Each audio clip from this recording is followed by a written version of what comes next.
Menurut Hasto, sekjen daripada PDI Perjuangan, ini adalah sebuah kejahatan lingkungan. Jadi Jokowi melakukan perbuatan kejahatan lingkungan. Kita tidak lagi konsentrasi di food estate-nya, tapi food estate itu dipakai sebagai cover. Lu gagal lu ada kejahatannya gitu loh. Jadi ada proses politisasi atau politik kriminalnya masuk di situ tuh. Jadi ada dua level itu kan sebenarnya yang lagi kerja ini. Dan yang lebih ngeri lagi adalah duit segitu banyak yang diinvestasikan di situ. Apa memang kegagalan proyek itu atau juga ada korupsinya? Kalau yang saya lihat di food estate ini kan pada akhirnya kan memang akan vis-a-vis antara PDIP dengan Jokowi dan Prabowo.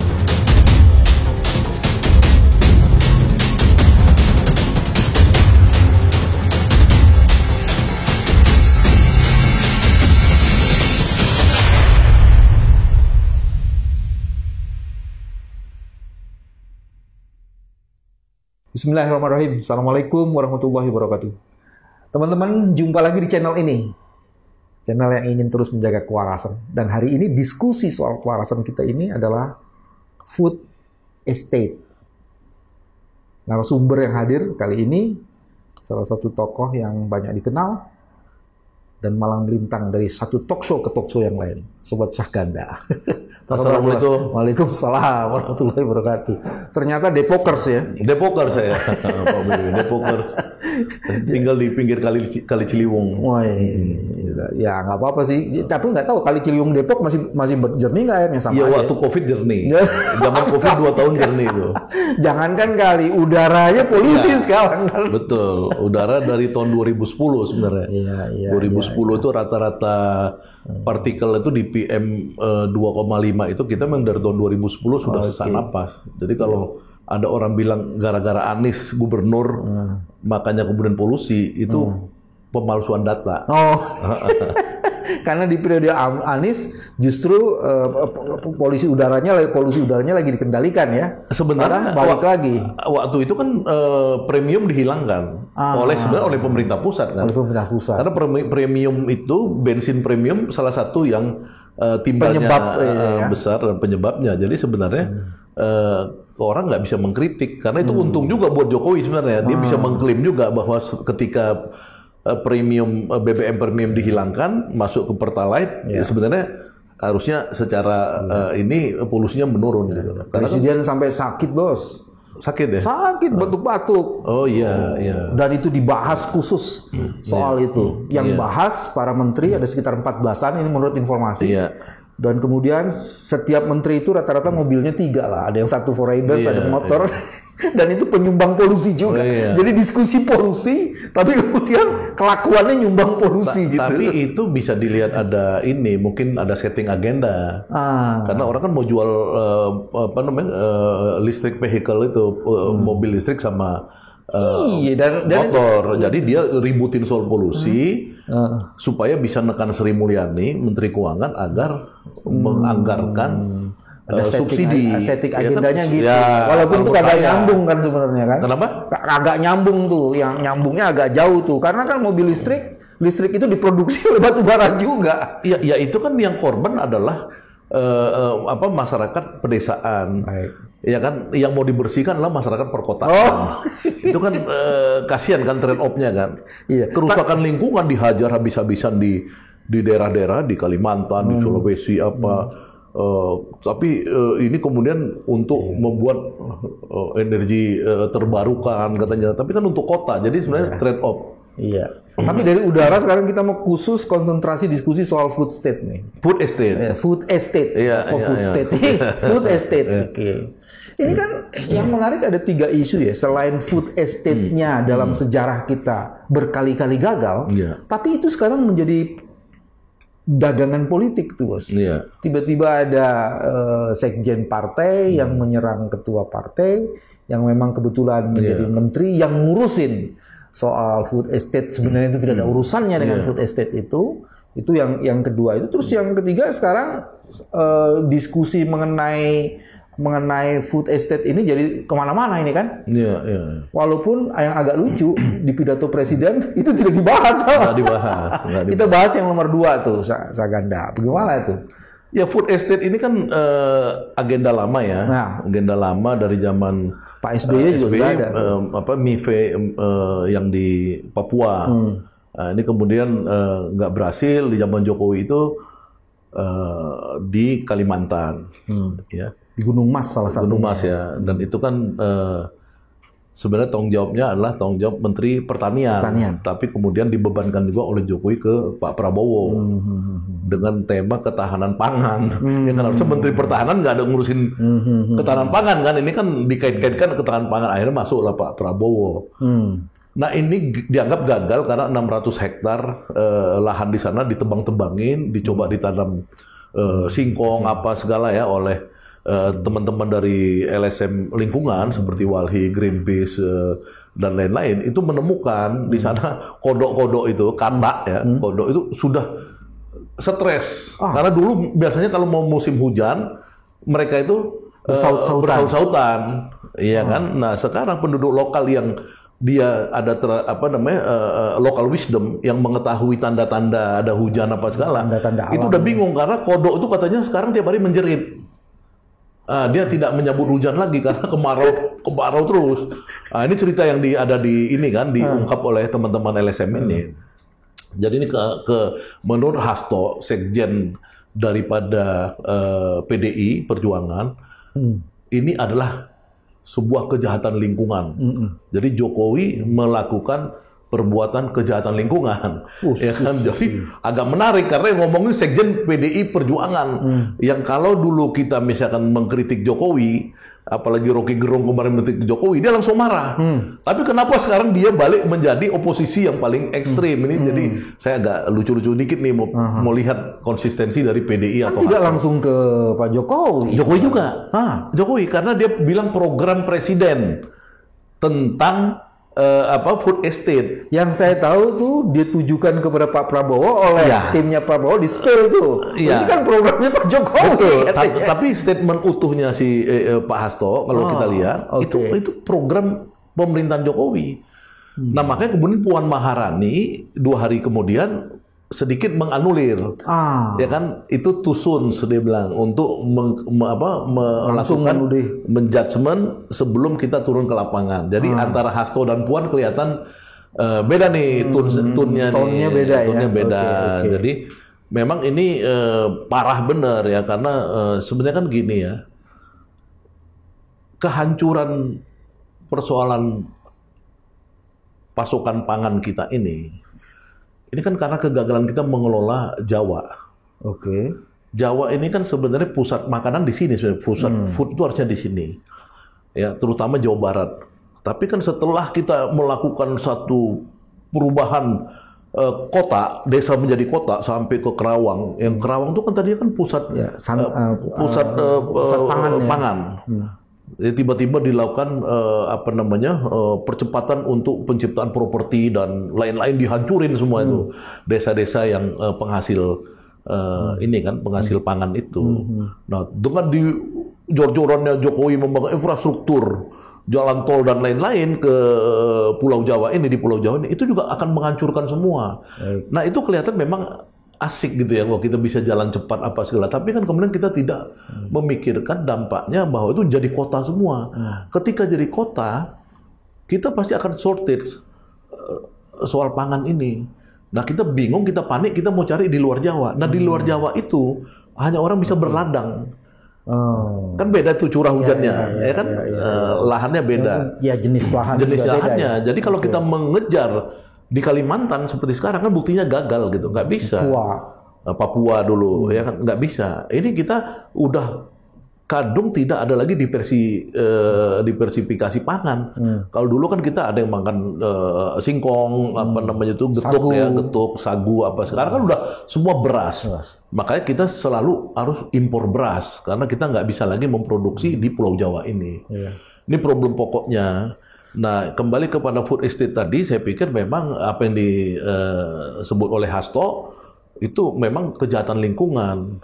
Karena apa? Karena itu menurut saya pemerintah tuh tidak sungguh-sungguh mempersiapkan rencana food estate itu. Kalau dilihat kan logik awalnya gini, ada kegagalan dalam mengantisipasi krisis pangan. Iya, iya. Daerah-daerah pangan itu kemudian mengalami proses perubahan. Iya. Dan tidak ada kebijakan yang segera mengantisipasi. Jadi food estate pada dasarnya betul kan untuk mengatasi krisis pangan. Iya. Itu kan? Iya. Cuman sekarang masalahnya yang kedua, krisis pangan itu yang mesti diantisipasi tidak diberikan konsentrasi di Jawa, tapi di luar Jawa yang curah hujannya maupun struktur tanahnya berbeda. Itu kan, itu pasalnya. Tapi sekarang kan kita udah meningkat di dua nih. Kita tidak lagi konsentrasi di food estate-nya, tapi food estate itu dipakai sebagai cover. Lu gagal lu ada kejahatannya gitu loh. Jadi ada proses apa namanya? Proses kriminalisasi program food estate itu. Politisasi lah kalau yang politisasi atau politik kriminalnya masuk di situ tuh. Jadi ada dua level itu kan sebenarnya yang lagi kerja ini. Nah, dalam konteks yang pertama dibuktikan memang ketika ada di Kalimantan, salah satunya di Gunung Mas, Walhi dan Greenpeace yang tadi disebutin itu memang menemukan singkong yang ditanam itu tak berhasil. Dan itu yang dibangga-banggain di G20 yang di Bali itu yang segede-gede gini sih. Nggak cuma segini-segini, Bos. Dan itu artinya terjadi penipuan terhadap publik. Dan yang lebih ngeri lagi adalah duit segitu banyak yang diinvestasikan di situ. Apa memang kegagalan proyek itu atau juga ada korupsinya? Hasto kemudian mengambil isu itu, Bos. Dia tidak menjawab food estate sebenarnya penting apa enggak? Sekarang lebih kepada politik kriminalnya yang diginiin. Itu gimana tuh? Kan Hasto sebagai sekjen partai terbesar ya di Indonesia kan memang ketika dia sudah melakukan kritik, koreksi, harusnya memang ada yang bisa mengungkap. Ya, ini kegagalannya di level apa? Apakah kegagalan di implementasi atau kegagalan di level desain? Satu. Yang kedua, apakah dia itu ada unsur korupsi? Karena di situ tebang pohon 600 hektar itu pohonnya dijual kemana tuh batang-batang pohon itu, betul. Ya kan? Dimakan siapa itu? Ya kan? Kemudian anggaran yang begitu besar kenapa gagal itu kenapa? Kan itu uangnya dikorupsi atau enggak? Itu memang menurut saya perlu didalamin. Tapi sebagai kejahatan lingkungan, ya itu memang benar. Saya setuju itu kejahatan lingkungan kan, karena karena dia sudah merusak populasi yang cukup besar. Ya selama ini kan kita udah ketahuan bahwa Indonesia ini tidak pro pada isu-isu lingkungan. Ya kita senang sekali dengan eksploitasi besar-besaran batu bara, nikel, apa segala merusak daerah-daerah yang tidak bisa direcovery ya. Nah ini memang dalam konteks isu lingkungan ini Jokowi tidak punya konsentrasi, tidak punya pemihakan menurut saya dari omongan Hasto itu. Gitu. Dan itu terkonfirmasi sebenarnya dari pidato presiden. Di dalam pidato presiden itu yang bicara khusus mengenai lingkungan, kerusakan lingkungan itu nggak ada sama sekali. Nggak ada. Ada banyak yang miss yang sebenarnya itu menjadi problem utama ya. Misalnya korupsi dia nggak ngomong sama sekali. IKN dia nggak ngomong sama sekali di pidato kenegaraan nih. Terus sudah gitu apalagi IKN, korupsi, pemilihan umum serentak ini dia juga nggak ngomong sama sekali gitu kan. Apalagi yang ngomong tadi itu food estate itu sama sekali nggak diomongin itu. Jadi ada yang miss dalam pidato kenegaraan dan itu yang mendapatkan kritik juga sebenarnya dari secara tidak langsung ya. Dari kan, kalau yang saya lihat di food estate ini kan pada akhirnya kan memang akan vis-a-vis antara PDIP dengan Jokowi dan Prabowo kan.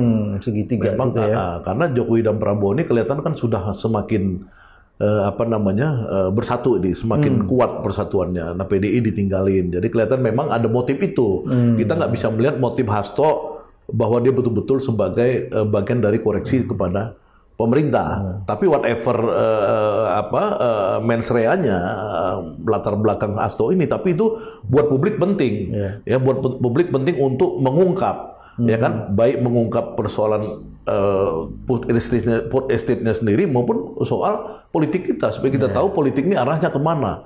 Kalau arahnya misalkan Jokowi dan Prabowo bersatu berhadapan dengan Megawati, ya itu bagaimana kemungkinan besar soal-soal nasional yang menyangkut dengan kebobrokan negara ini yang selama ini tersimpan, ya itu bisa diungkap oleh PDI.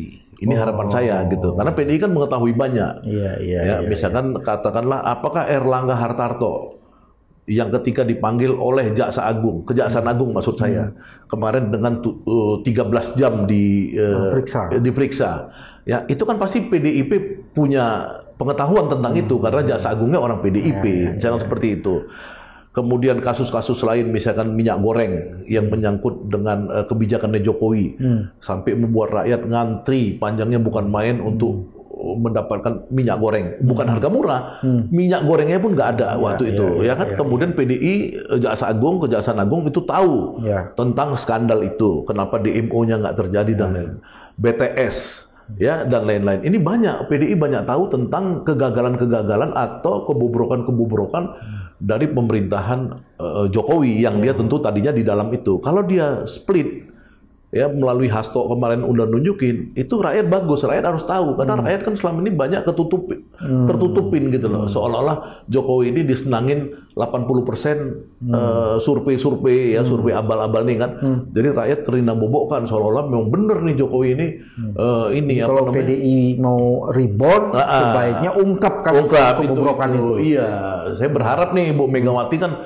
sebagai cucu anak proklamator bisa lah dia kemudian rebound, dia tunjukkan bahwa dia harus mengkoreksi pemerintahan Jokowi ini gitu. Tapi ini kalau koreksinya tidak tajam, struktural dan sistematik, ini sebenarnya dengan kepemimpinan Pak Jokowi masih begitu lama bisa bahaya kan Bos. Artinya kerusakan akan tambah hebat kan sebenarnya.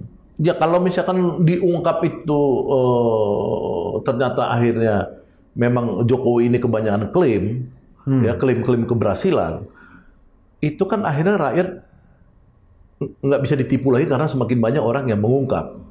Ya apalagi sebuah partai besar seperti PDIP dengan memulai dengan istilah kejahatan lingkungan. Nah kejahatan lingkungan itu kan bisa juga masuk kepada urusan pembakaran hutan yang selama ini ya dicincaikan quote and quote. Kalau menurut Ubaidillah Badrun yang dia laporkan ke Komisi Pemberantasan Korupsi, bahwa itu ada kemungkinan dari aliran dana dari pembakar hutan, perusahaan pembakar hutan itu kepada bisnis anaknya Jokowi. Ya itu kan udah dilaporkan oleh Ubaidillah Badrun. Maksud saya kejahatan lingkungan kan itu. Jadi dimulai dengan isu kejahatan lingkungan. Jadi isu kejahatan lingkungan ini nggak main-main menurut saya. Ini sangat serius.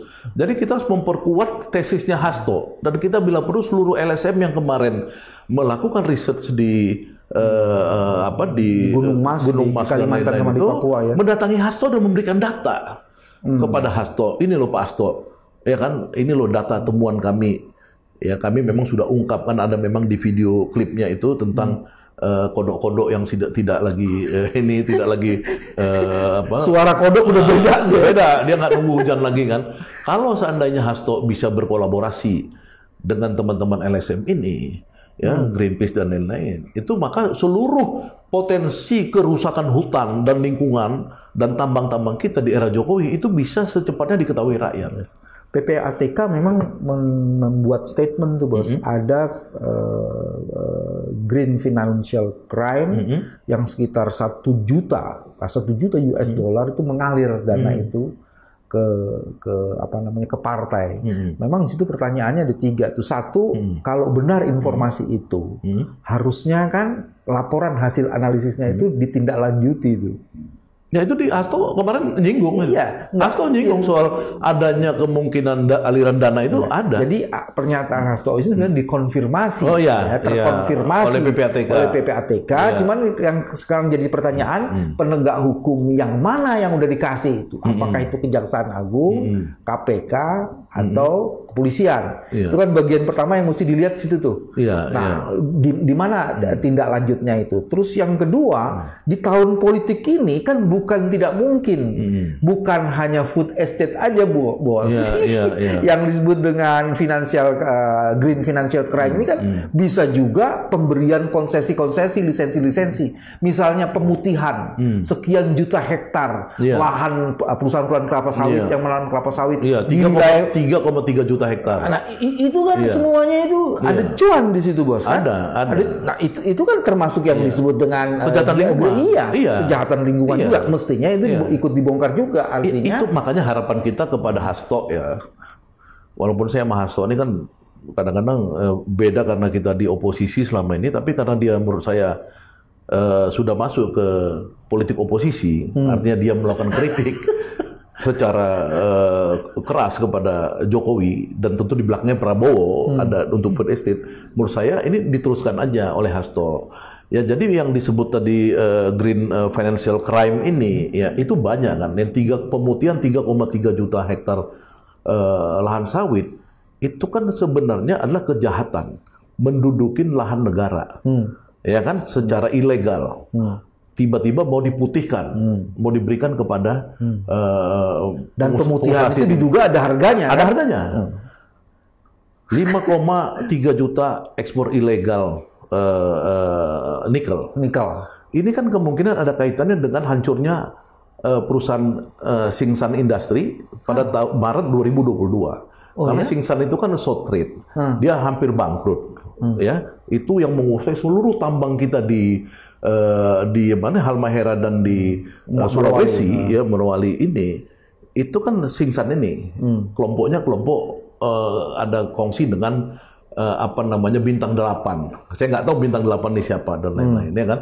Tapi jutaan hektar, 1 juta, 2 juta hektar lahan ini semua dikuasai oleh Tsingshan Industry. Di hampir bangkrut, tiba-tiba kok ada ekspor ilegal 5,3 juta ton. Ya, sudah diungkap oleh KPK, sudah diungkap oleh publik. Kenapa Jokowi tidak mengumumkan itu di urusan hilirisasi kemarin?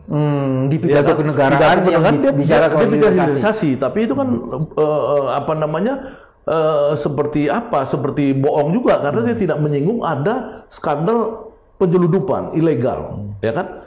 Itu udah diangkat nama Faisal Basri dan lain-lain. Harusnya itu masuk sebagai crime tadi. Karena kita merusak lingkungan secara membabi buta, mungkin hanya untuk melindungi bisnisnya si Tsingshan ini, Tsingshan Industry. Mungkin itu perlu diperiksa lagi. Ketiga, soal pasir laut. Ya kan, itu juga bisa jadi kejahatan lingkungan karena pasir laut kita ini tiba-tiba dengan dekat-dekat pemilu ini Jokowi mulai mengeluarkan izin yang oleh rejim Megawati tahun 2002 ditutup oleh Megawati karena udah ketahuan bahwa itu ya sebuah pulau apa Nipah atau pulau apa itu yang Megawati datang ke sana pulaunya hilang. Akhirnya Indonesia melakukan reklamasi ulang, membangun pulau itu lagi yang perbatasan dengan Singapura. Mungkin nanti kita ingat itu pulau apa itu. Itu Megawati langsung tutup, stop reklamasi karena seluruh ekosistem lingkungan di sekitar Kepulauan Riau, Natuna apa semua rusak gara-gara kita ekspor pasir ini ke Singapura. Itu juga kejahatan lingkungan kan. Kejahatan lingkungan. Nah, banyak ini mau dekat pemilu ini kan banyak orang cari uang yang paling mengerikan tuh sobat, ada 272 daerah yang ada penjabat kepala daerahnya dan mereka itu kan yang ditunjuk bukan dipilih kan. Betul. Dan ini potensial sekali dikeluarkan pemberian izin yang memungkinkan masivitas yang namanya green financial crime itu berkembang luar biasa menjelang tahun politik itu. Jadi itu mengerikan banget. Kalau kita lihat misalkan Dirjen Minerba. Dirjen Minerba ini kan kunci dari permainan bisnis tambang yang ditangkap kemarin. Ya kan 2 kasus nih. Satu kasus Dirjen Minerba ditangkap karena RKAB bodong nikel. Ada kasus bodong ada kasus itu kan. Itu kan baru 1 kasus dan itu baru nikel. Ya kan berapa banyak kasus kita nggak tahu, harus diungkap ini. Yang kedua yang soal anggaran-anggaran mereka perjalanan dinas apa segala ya kan. Nah 2 dirjen, artinya itu kan bobrok benar, itu dirjennya itu. Satu lagi bos, apa itu? Kebocoran ESDM yang diduga itu selakunya adalah salah satu pimpinan KPK, kebocoran. Iya, yang melibatkan ini kan KPK selalu mau ngelindungin kan. Itu akhirnya jatah, kan. Minta jatah kan itu kan, jatah gua mana kan kira-kira gitu udah keungkap. Pokoknya itulah kasus seperti itu ya. Nah, maksud saya kembali ke isu tadi kejahatan lingkungan itu, memang fokusnya itu memang harus dibongkar sekarang. Siapa aja yang menjadi bagian daripada pemain nikel. Ya, itu harus dibongkar. Pemain batu bara. Itu banyak juga tuh, ya kan yang membuat batu bara ini zaman kemarin pas habis mulai perang Ukraina sama Rusia itu kan pasti banyak sekali di situ skandal. Bayar pajak apa segala. Yang tadi ilegal sawit, ya kan, kemudian pasir laut apa segala ini banyak. Jadi sebenarnya Hasto ini kalau dia memang mau jadi orang bener nih, dia harus bersekutu dengan teman-teman Greenpeace, dengan teman-teman Walhi dan lain-lain. Dia harus kumpulkan itu. Dia tanya gitu. Jadi kita ingin menyimpulkan green financial crime itu bukan sekedar food estate. Bukan. Food estate ini dimensinya banyak gitu. Food estate ini tempat memulainya. Ya, kodok yang menangis tadi, kodok menangis. Ya kan, kodok menangis itu gimana itu kan? Kodok menangis itu kan ada istilah kodok kan di dalam politik ini kan, ada kodok, ada kadrun, ada. Ini kodok udah mulai nangis nih di sana nih. Itu gimana caranya tuh? Oke. Terus apa usulannya untuk ini? Jadi Hasto tadi berkoalisi. Iya, berkoalisi dengan teman-teman pro lingkungan hidup. Tapi di sisi yang lain sebenarnya kalau Pak Jokowi di ujung pemerintahannya ingin husnul khotimah, dia juga sebenarnya harus dorong kan. Siapa sesungguhnya yang terlibat itu? Ya kalau saya lihat dalam pidato kenegarannya kemarin, dia tidak husnul khotimah ini. Ya saya bukan ini, tapi kan saya bisa melihat dari pidato-pidato dia kemarin. Dan dia melakukan satu desakralisasi yang nggak pantas di istana tanggal 17-nya. 17. Apa coba dijelasin tuh desakralisasi yang nggak pantas? Pertama yang 16 dulu. Yang 16 tuh ada satu media besar kita men-list sekitar 5 inti dari pidato Jokowi. Yang 4-nya ini hanya personal. Saya dituduh plonga-plongo. Ya kan, saya ini dituduh lurah dan tolol, ada ya tolol, ya kan, lurah, presiden tuh berat loh, ini itu baru satu yang soal hilirisasi, kebanggaan dia hilirisasi. Ada satu lagi, Bos. Apa itu? ASN akan dikasih lah, mudah-mudahan ada uangnya kan, mudah-mudahan ada uangnya. Nah, di situ kan kita melihat empat hal itu yang utama, isu itu cuman bicara dirinya sendiri, betul-betul narsis, nggak jelas gitu ya. Kan isu-isu lurah itu kan bukan isu penting dibicarakan, itu kan cuman slang, bahasa slang dari orang politik, elit politik. Maksudnya tuh level presiden dikualifikasi lurah atau gimana sih? Enggak, biasa aja orang bilang kan lurah itu belum setuju gitu kan. Itu kan dari zaman mana? Zaman Soeharto juga dibilang lurah, di ini itu kan nggak usah narsis gitu loh ya. Saya ini presiden, saya ini bukan lurah. Enggak, dia nggak dikecilin orang. Memang dia kecil. Dia nggak. Memang sebenarnya sesungguhnya dia ini memang mungkin levelnya lurah juga atau camat kan, kira-kira gitu kan. Nggak tinggi-tinggi amat gitu. Cuman ya kita karena politik kita ada politik bonsai, politik pencitraan dan lain-lain.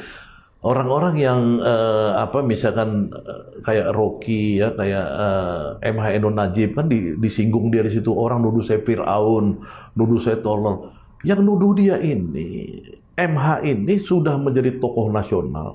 Tahun 98 datang ke Pak Harto, minta Pak Harto turun. Jokowi masih nggak jelas di mana gitu loh, masih digorong-gorong. Rekam jejaknya jelas loh. Ini jelas gitu kan. Yang ngomong itu MH Endo Najib, ngomong Jokowi Fir'aun. Yang ini Rocky Gerung ngomong ini BT, B tolol ya Rocky. Nah, Rocky ini sudah dari zaman 80-an ini dikenal sebagai tokoh pro demokrasi. Ya, ini orang di mana tahun itu? Nggak jelas. Jadi jangan seolah-olah dia bilang ada orang-orang nuduh saya Fir'aun. Nggak, ini yang ngomong orangnya jelas. Ini MH, budayawan besar. Ya kan, ini adalah Rocky, ya kan, aktivis besar. Jadi kalau ini dia bilang bahwa Anda itu begitu, ya refleksi diri aja. Ini jangan bilang saya dituduh ini, terus saya biasa-biasa. Enggak, memang itu ini orang besar yang ngomong, ini orang besar. Artinya ya, terima aja gitu loh sebagai refleksi. Dia mengatakan itu memang keluar dari sebuah peristiwa dan fakta yang kemudian diungkapkan di abstrak. Diungkapkan, itu nggak sembarang dong. Orang ke MH kemudian masa canda-canda. Apa orang ke Rocky canda-canda? Nggak canda-canda, ini ada persoalan kenegaraan yang dia harus respon. Kalau yang itu, yang 17? Yang 17 Agustus tadi katanya. Ya, benar loh. Oh ya, itu ini ya, kedua soal hilirisasi kan udah saya bilang, kenapa hilirisasi itu dia terlalu bangga. Zaman Soeharto kita udah bicara namanya industrialisasi. Ya, di dalam ilmu studi pembangunan, baik berbasis ekonomi maupun berbasis teknologi, itu udah dibahas dari zaman dulu yang disebut sebagai istilah-istilah misalkan substitusi impor, ya kan? Kemudian promosi ekspor, kemudian penguatan transfer in teknologi. Ya, zaman Habibie itu ada transfer in teknologi. Itu semua zaman dulu itu sudah dibahas namanya industrialisasi. Sebagaimana kata Pak Faisal Basri, hilirisasi itu kan cuma seupil dari peristiwa industrialisasi. Kalau kamu hebat, kata Pak Faisal Basri, jadikanlah dari ore itu menjadi iron pick, kemudian menjadi sendok, menjadi garpu, itu kan hasil akhir, menjadi yang baterai lain lagi kan lebih hebat lagi kalau bisa jadi baterai, dan itu baru namanya industrialisasi.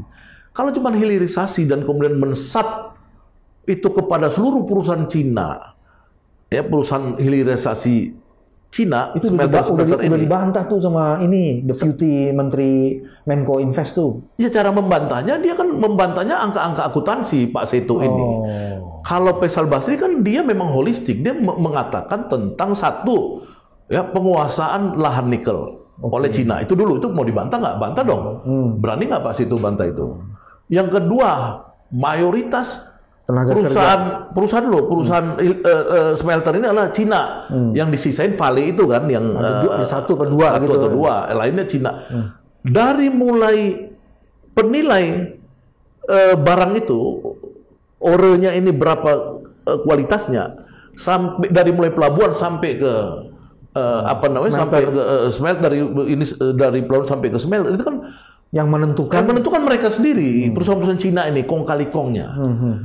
Ya kan? Nah, belum jumlah manusianya, orang-orang belum lagi orang TK Cina. Jadi kemudian Pak Faisal Basri sebagai ekonom tua, ekonom senior maksud saya, di Indonesia ini yang paling dikagumin sebagai ekonom yang merakyat. Ya, salah satu ya, menurut saya dari UI dialah saya pikir ya. Dan dia berkesimpulan bahwa kita ini budak Cina. Dalam kasus hilirisasi nikel ini, budak Cina. Jokowi bilang kita hebat hilirisasi nikel. Ini bilang lu budak Cina. Kita percaya mana? Kalau saya percaya pada Faisal Basri, kita budak Cina. Karena itu fakta-faktanya begitu.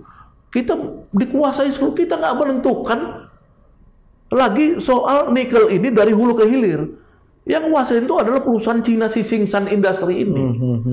Baik. Ya, kita ketika dikalahkan oleh WTO, ya, oleh WTO tahun 2022 kalau nggak salah saya, karena kita tidak membebaskan ekspor ore. Jokowi bilang tidak peduli seluruh dunia, yang penting pokoknya negara kita nggak boleh didikte-dikte. Ya, kita keluar dong dari WTO. Hai Jokowi, keluar dari WTO. Kalau Anda tidak mau ikutin WTO. Dan di seluruh proses ini isu green criminal criminal financial crime itu bisa saja terjadi kan di seluruh proses yang tadi dihilirisasi itu kan. Bisa dong, bisa. Yang saya mau bilang tadi kan gini. Ini satu, kita budak Cina, kita tidak ada. Dia mau bangga bahwa ada eksklarasi ekonomi. Itu pun sudah dibantah oleh Gubernur betul, Maluku Utara. Ya.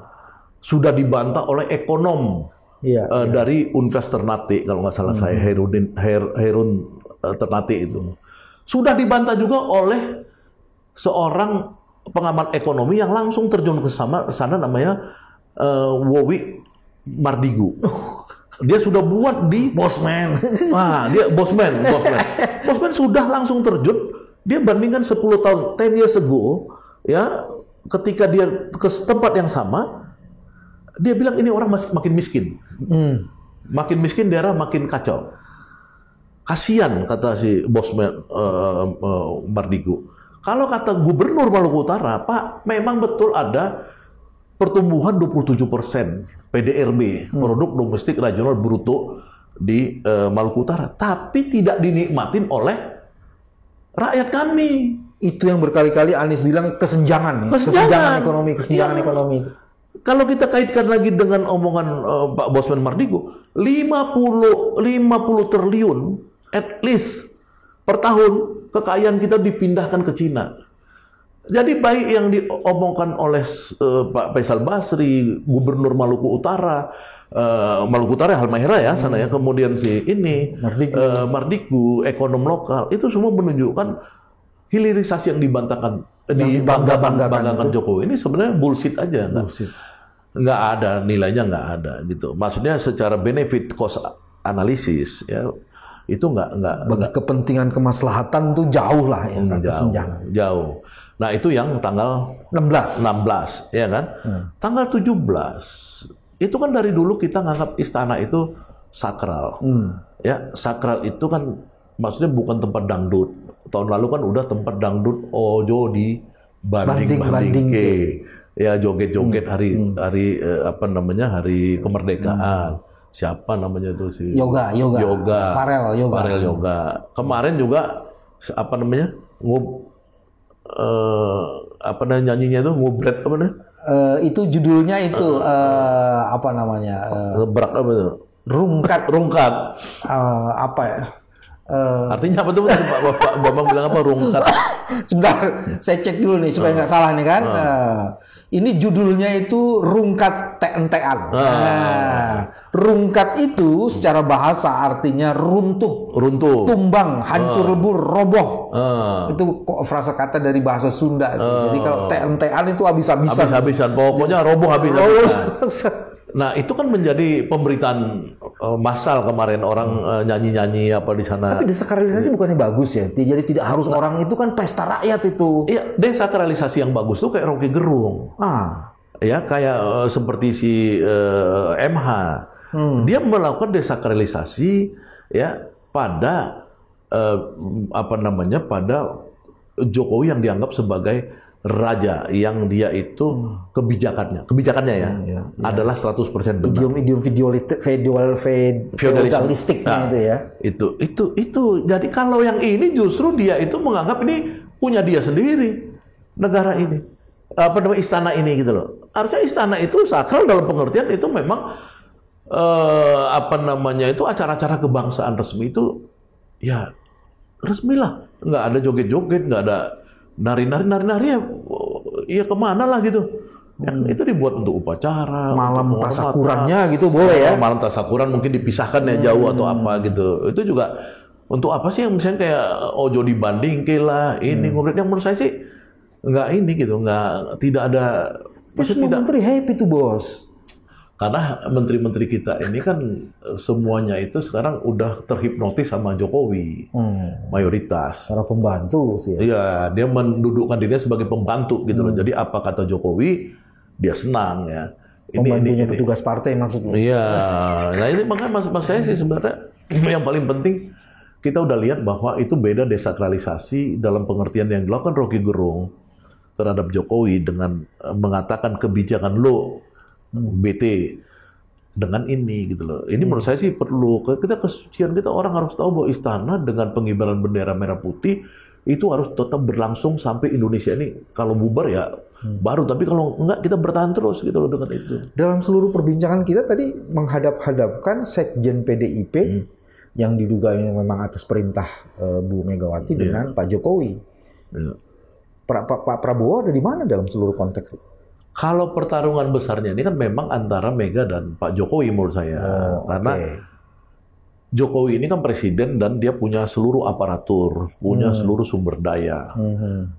Yang PDI berharap karena dia ini petugas partai mereka, kader mereka, tidak ada pengkhianatan terhadap PDI. Ini jadi judulnya pengkhianatan. Iya, menurut saya. Pengkhianatan ya, petugas partai. Karena kan mereka sudah berkali-kali mengatakan jika ada kader PDI yang tidak mendukung Ganjar Pranowo, maka itu akan dipecat, ya kan? Atau diberikan sanksi keras. Kan udah ada statementnya.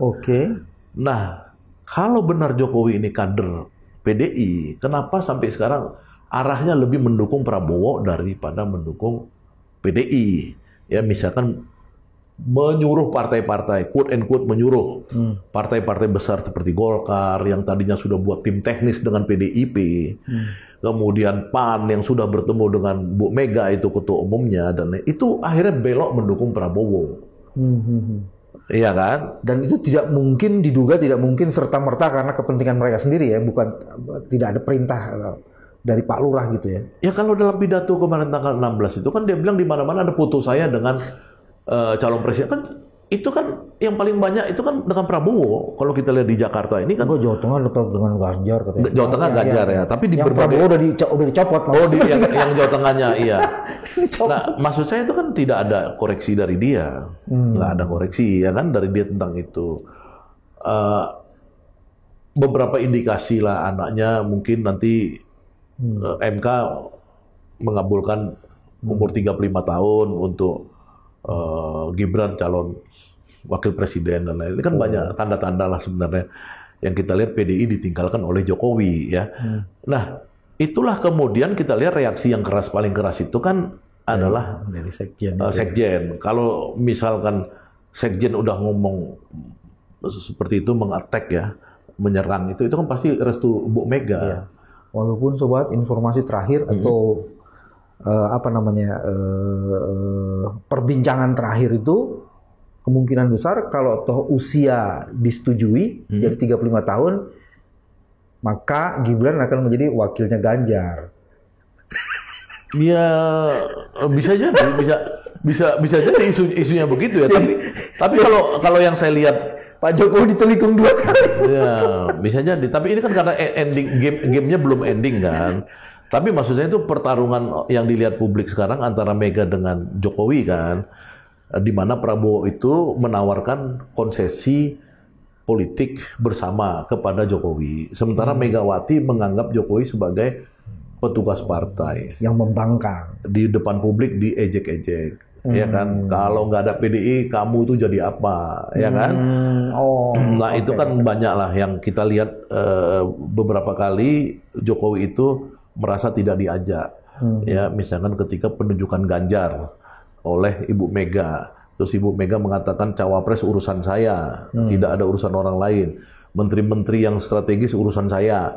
Nah itu kan berarti Jokowi itu tidak dianggap bagian dari kingmaker, tidak kolektif kingmaker. Sementara sama Prabowo ini malah isunya menawarkan Jokowi jadi ketua umum Partai Gerindra. Ini bisik-bisik ya di antara yang saya dengar dari teman-teman di Gerindra. Ya? Gerindra 1. Artinya kan Jokowi merasa dia lebih happy di sini dong, karena dia kan masih punya pengaruh dan pasukan ya. Yang saya pernah bahas di sini juga dari lingkungan mereka di masa lalu gitu. Semakin menarik, tapi kita harus berhenti. Iya. Mudah-mudahan informasi ini bisa menjadi bagian penting untuk menjaga kewarasan kita. Iya. Terima kasih Mas Saganda. Teman-teman, ini ujung dari diskusi kita. Mudah-mudahan ini bisa bermanfaat untuk mencerdaskan kita semua. Iya, merdeka. Merdeka. Terima kasih. Wassalamualaikum warahmatullahi wabarakatuh. Waalaikumsalam.